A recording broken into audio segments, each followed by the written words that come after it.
So my name is Mary Grubbs, and the groups that I belong to here at the church are Seniors on the Go, the Caregiver Support Group, Real People, the Resource Team, and Disciple One.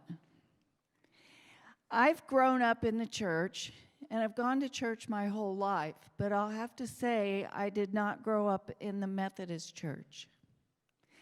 And so it wasn't until probably a year ago that I experienced where giving was talked about so openly to the congregation. Now, when I grew up, we sat in pews, ushers came forward, plates were handed out, and as the plate started to approach you, you dug in your purse real quick, got out your money, and dropped it in. That's what I did as a child, and that's what I did as an adult. It's what I'd been taught to do. It's the only thing that I had ever seen. So last year when they started to talk about generosity, I have to be truthful, I didn't know what that even meant.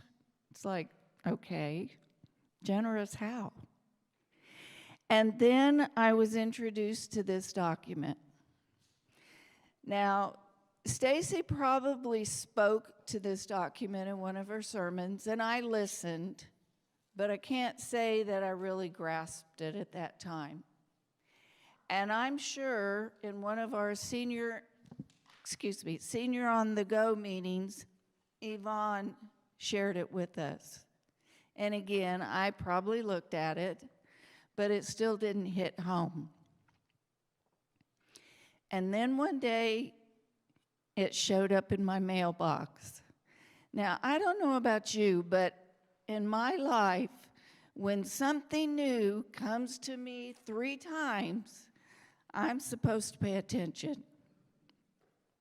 So I read it, and what I discovered, and embarrassed to say, that when you look at the categories of giving and generosity, I wasn't on here at all. So I decided right then and there to take action and at least start with the first step, which is give. And so for me, that meant that I would commit a certain amount of money every month to the church. And that was a first for me. This year, I've moved up to the next level, which is commit, which is to commit a percentage of my income or a percentage over what I gave last year. My plan and intent is to continue to go up this ladder, and I pray that I can.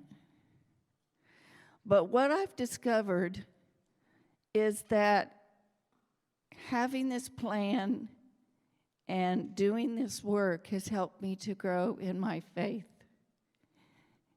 And maybe more importantly, it's made my commitment to the church. Because as you can see, I belong to a lot of groups, and I actually belong to more groups than I mentioned. None of those things could happen without giving and generosity. And the work that we do in the community could not happen without giving and generosity. So, if you're inspired and feel it within your heart, at the back of the room is a generosity or giving box that you can put a gift in.